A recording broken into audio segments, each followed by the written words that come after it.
Salam dostlar. Bu gece Bakı aeroportunda hakü idi. Dedim deyəsən Cristiano Ronaldo gəlir. Amma yox. Vincent Aboubakar gəlib Bakıya. Kamerunlu forward Neftçi ilə müqavilə imzalamağa gəlib. Neftçinin fanatları sağ olsunlar. Ona çox gözəl dəstək verdilər, yaxşı alqışladılar və başa saldılar ki, biz səni salamladıq, indi sən çıx meydana, qolları vur və Neftçini çempion eləmək vaxtıdır. Aboubakarı qoya qırağa. İstəyirəm Hidayət Heydərovdan danışım, bizim olimpiya çempionumuzdan. Dalbadal iki yarışda zəif çıxış eləyəndən sonra ilk görüşlərdə uduzmuşdu.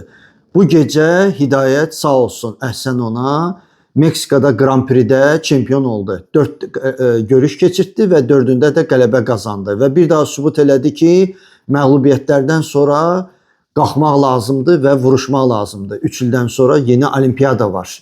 Və ondan da əlavə istəyirəm Vüsal Qələndərzadəni də qeyd edeyim ki, o da bu yarışda çempion oldu.